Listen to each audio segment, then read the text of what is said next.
Welcome to Michael's Record Collection, where we talk about great music with the people who make it and the people who love it. I am joined by a very special guest, a King Kobra guitarist. You know him from Quiet Riot. You might know him from Ratt.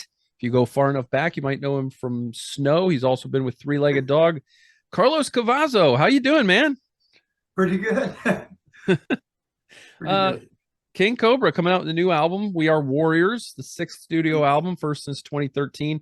You are one of the new guitar players in this band, and I'm excited to get into this album with you a little bit. But I want to start out where I always start with my guests. And I want to ask Mhm. you, Carlos, what was your first favorite record, the first one you fell in love with? I have to say the Beatles, Hard Day's Night. My dad bought me and my brother those records when we were kids, like Hard Day's Night and Something New. And ever since then, I fell in love with music, loved rock music.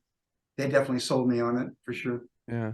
How did you first get into playing music? Like what was the catalyst for that? Did you just ask for a guitar for Christmas, or how did that go?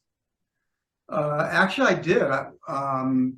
Uh, I asked my dad for guitar lessons and a guitar for one of my birthdays. He got it for me, and I took lessons, formally how to read music and all that. And then after that, I took lessons from a guy who would teach us like current rock songs, which I loved, because then that kind of turned it all around for me there.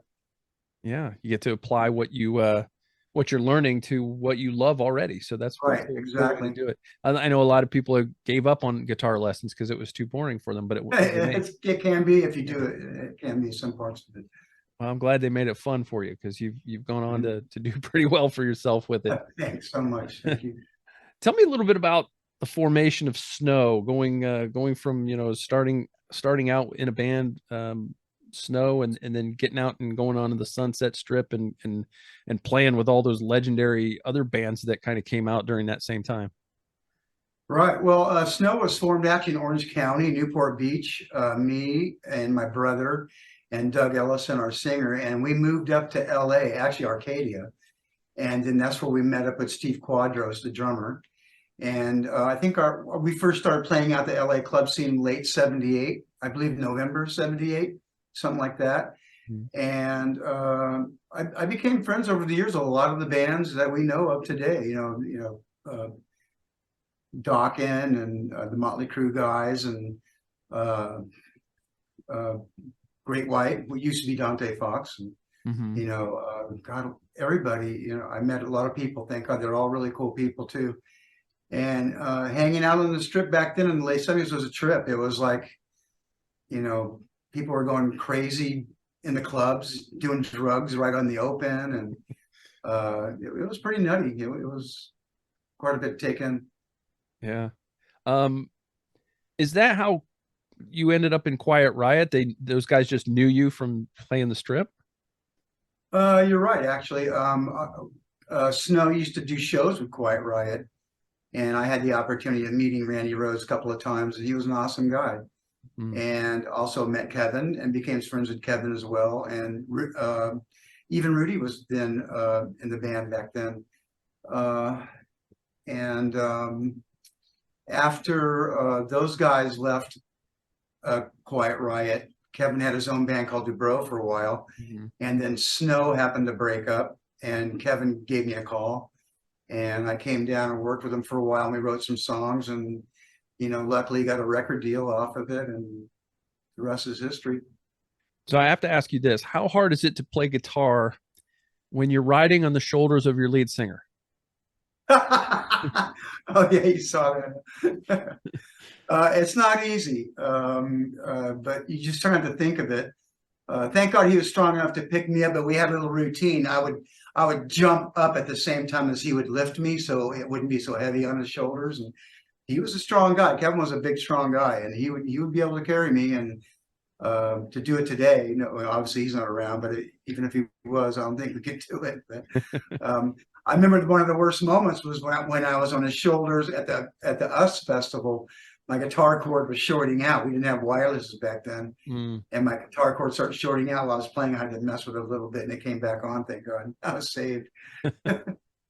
I have to say, you were this is a big treat for me because you played at the second concert I ever attended, and Oh, really? it was an unusual bill because it was an outdoor festival in the middle of nowhere in Ohio, outside Columbus, Uh-huh. Ohio, a place called Legend Valley. Uh, Oh, I remember Legend Valley. Yeah, and you guys played with Scorpions and a lot of Quiet people. Riot, Kick Axe, and Fastway, Right. and it was I hope so. Remember that. hotter than balls that day. Yeah, yeah. But it was a That great. was your second con. What was your first? My first, I got to see Sammy Hagar with Dokken opening a Oh, few months before that, that's so funny. not Wow, bad. Legend Valley. I remember that. Yeah. So you, well, obviously everybody knows you from your Quiet Riot days. It's just seeing the guy in the mask makes everybody feel good, brings a smile to your face. You were in Quiet Riot with from Metal Health in '83 to 2001's Guilty Pleasures. Um, Right. just curious how that was for you because you guys were really young and like metal was just on fire, and especially his Metal Health album, going to number one and having such a huge hit, having such huge success at that age. What was that like for you? I try not to take it too seriously because it's only rock and roll. And if you take things too seriously, you're going to drive yourself crazy. I know maybe some of the other members might have taken it a little further than I did, but I try not to let things bother you. Just like take it all in slowly. But yeah, it can change you. Definitely the money that you make and the success that you have and the celebrity that you develop, you can be seduced by fame. A lot of people are. They go Hollywood on us. Mm-hmm. But yeah, it can be tough. It depends on how you can handle it. Mentally, I'm a pretty stable person, and I've been pretty easygoing and reasonable guy. So hopefully that helped. How wild was it for you to be hitting it big when so many of your peers were also hitting it big right around that time? I thought it was awesome. I thought everybody was all a big community, all big together. It was great. I loved it. Yeah. I know we were probably one of the first bands to start the whole ball rolling, so they say. But I know there were bands before us like Def Leppard and Van Halen, which helped us for sure. But it was awesome to see everybody get their deals and be happy. It was great. Now on the flip side of that, I'm sure you had friends that didn't ever quite make it out that you guys probably felt were every bit as good as some of the ones that did.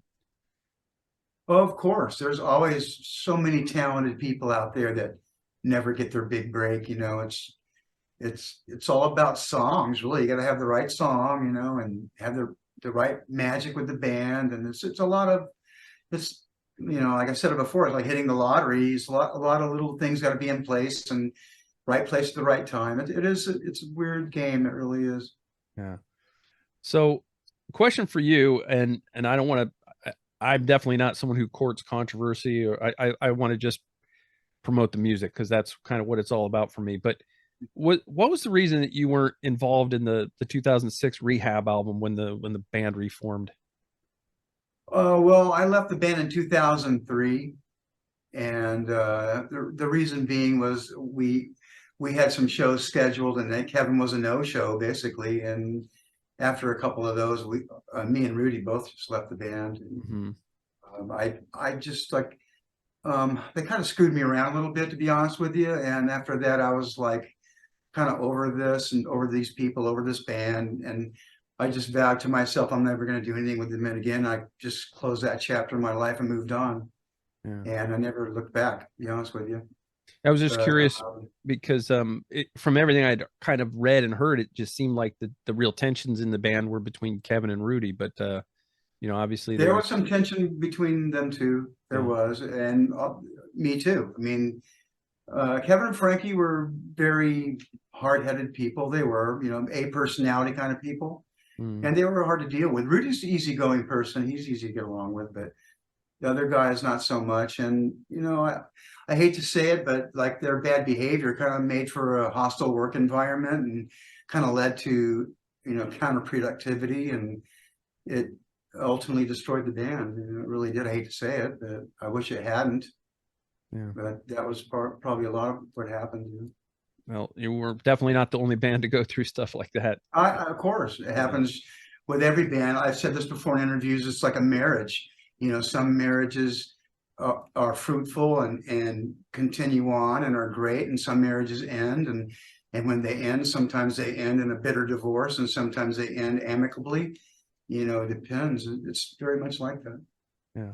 When you think back to your time in Quiet Riot, what comes to your mind? What stands out to you? Uh, all the shows that we did, playing the US Festival, you know, all the tours that we did, playing big shows, and um, uh, watching the numbers and Billboard, watching our album climb every week was a big game for us. We, you know, every week we couldn't wait to get Billboard and open it up and see where we were. And we had a lot of great times. We really did. We grew up together, basically. You know, Kevin had never been out of the state of California, I believe, but I have. But not everywhere, all over the United States. But we went everywhere, basically places that we wouldn't normally go. But our music brought us there, which is awesome. You know, weird places in this world. Yeah. Um, one of the things that helped you guys become successful, I think, and in addition to your music, was that you guys made enjoyable music videos. What was it like to, have to go through makeup, get on camera, act out a part or whatever, even though a lot of the time you were just kind of running around playing your instrument or miming it? What was it like making music videos for MTV for you? It was a lot of work. You had to be there kind of early, you know, 8, 9, 10 in the morning or something like that. And, you know, you did have to do the makeup, and we don't necessarily like to wear makeup, especially for live performance, because you just sweat it into your eyes and it burns the hell out of your eyes. But Yeah. for video, you have to, for the lighting and for the cameras and for the directors and all that. That's understandable because it has to be right. But yeah, you have to go through quite a bit, and it's a long work day, a lot of shoots. You know, you do it over and over again, and you listen to the track over and over again, and you shoot the whole. They shoot the whole band a bunch of times, and they shoot individuals a bunch of times, and edit it all together. And it is a lot of work. Yeah. All right, let's move forward a little bit in your career. How did you become part of Ratt for the recording of the Infestation album? I got a call from Warren DeMartini. I missed his call. He left me a message. So the whole time I'm thinking, what could he want me for? He didn't really say. And I'm thinking, was there some kind of big party going down? I don't want to miss it. Yeah. So I called him back, and he told me they're looking for somebody. And I go, oh yeah, sure, I'll come down and see what happens. You know, just because, you know, I'm from the same time as him and all that, might not work. You never know. So I went down, and it happened to work. I thought it sounded great with me and him together. And they ended up, you know, allowing me to join the band. And I had a great time with those guys. It was a lot of fun. What is the challenge like for you when you're in a band with another standout guitarist in terms of making sure that you each have space to be present in the song and contribute your parts? Well, normally it's like a 50-50 thing, but normally live Warren would do just a little bit more than me, more solos, because he's Ratt and not me, you know. And obviously on the newer songs, it was a 50-50 split, most of it. But yeah, it's a tough decision when you got two great people, but it's double the fun, I guess. I don't know. Now you've probably known Carmine quite a bit of time before getting together with King Kobra. You played in a band with his brother Vinny. I know that Carmine, at least one of the things that he was involved in was on the Pasha label with you guys. So you guys were label Right. mates. How did you first come across Carmine? How did you meet him? I met him in the 80s. God, I don't remember exactly where, but I've known him for a long time, at least since the mid 80s.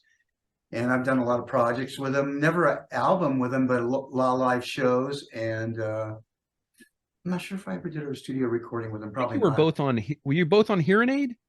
Was he on that? Then we were. Then I think yeah, so. yeah. I was on Hearing Aid. I forgot that he was on that.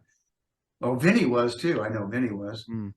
And yeah, that was a great time working with all those people. I got to meet everybody that day when we did the recording of the vocal part of that, you know. And Yeah, I remember that pretty well. that's cool. I think I'm collecting, slowly collecting everybody that was part of that. I had Brad Gillis on as well on the show. So um, Yeah, that was a pretty cool recording. Hearing the metal guys get involved in the charity thing was right, really cool. right. Um, Obviously, that's the mastermind, Ronnie James Dio, and he yeah. put all that together along with his bandmates. And I thought it came out great. You know, it was a lot of fun. Yeah. It was a pleasure, it really was, to help him out. So when Carmine reconvened King Kobra, he needed some guitar players. What was it? What was your first involvement with that? Or like what was the first contact made? Well, they had called, Paul Shortino had called me up, and I've worked with him a lot in the last couple of years, here and there, doing some sessions and things like that. And they said, you know, doing a new King Kobra album, would you be interested in maybe doing a couple of songs? I said, yeah, sure, you know. And ended up they wanted me to do the whole record, so I did that. But it was a easy way to record because this is the first record I ever did in my career where I just did all the recording at home. You know, Hmm. with today's technology, it's kind of cool because you can record at your own pace and record when you want, you know. And half the time I'm recording in my pajamas. I wake up in the morning, go in there and start working a little bit. And you send all, I record everything that I hear. I send all the files to the producer and they put it together. But that's the way the new technology is. It's not like the whole band is together in the studio. Come on, bros, let's have a beer and cut this track and make it sound killer, man. And there's no camaraderie. It's kind of strange, you know. It's a Yeah. different thing nowadays. Yeah, sure. I mean, but you're obviously not running up tens of thousands of dollars in studio time either. So there's Yeah, too. that. Right. So the lineup for King Kobra for this album: Carmine Appice on drums, original member; Johnny Rod on bass. He also was in Wasp for a while. He's an original member. Paul Shortino, Right. you mentioned on vocals from Rough Cut. He was in Quiet Riot for a minute. Yourself on guitar, and Rowan Robertson from Bang Right. Tango and DC4, and used to play with Dio, is also on guitar. It's a heavy rock album, of course, with the patented heavy drum sound that Carmine is known for. Um, and I was just curious as to the songs. Did you have any part in the songwriting, or did you just write your guitar parts? Yes, I did have. I brought in like four songs, I believe, and they had the rest pretty much written before I joined up. Okay. Which ones were yours? We Are Warriors and Drowning and I can't think of the names at the moment. I have it in front of me, the list in front of me. There's two more though. Dance with the Wind and one other one I forget.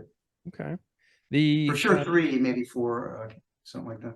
Well, it's got to make you feel good that We Are Warriors ended up being the title track. Yeah, that's I guess it's, you know, one of the songs I brought in for Quiet Riot, Mental Health, became a title track.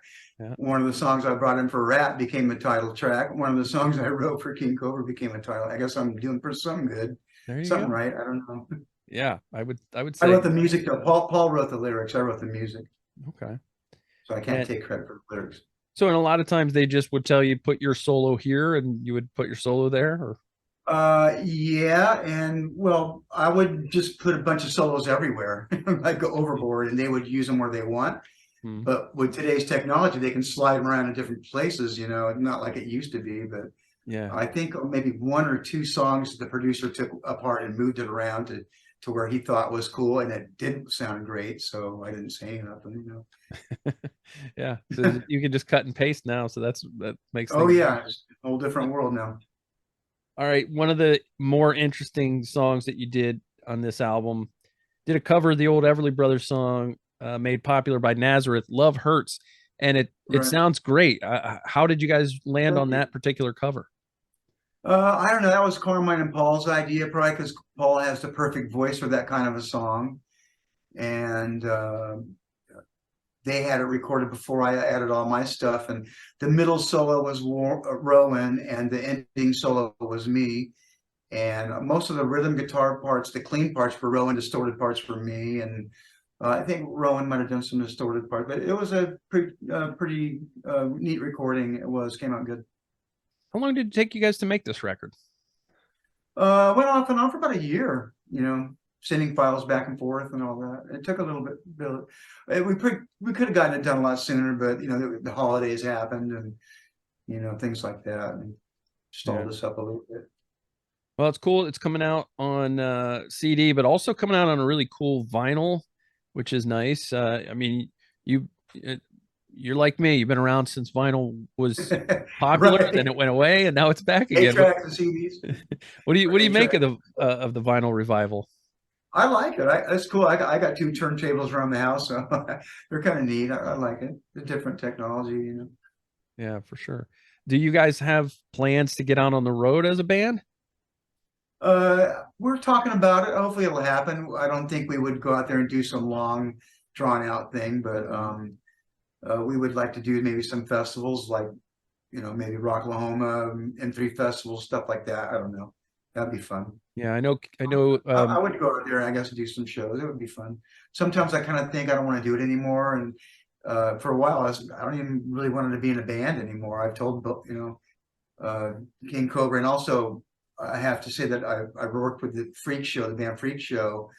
That's the band that Jeff LaBar was working with before he passed, from Cinderella, and they got a hold of me and asked me if I could help them finish their record, and I liked the material. It was really good, so I helped them do that.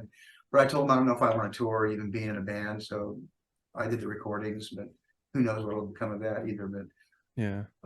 But then sometimes I think about being on the road, and you do have a lot of good times. You meet some cool people, and there is some fun to be had out there. But I did it for a long time, 35, 40 years.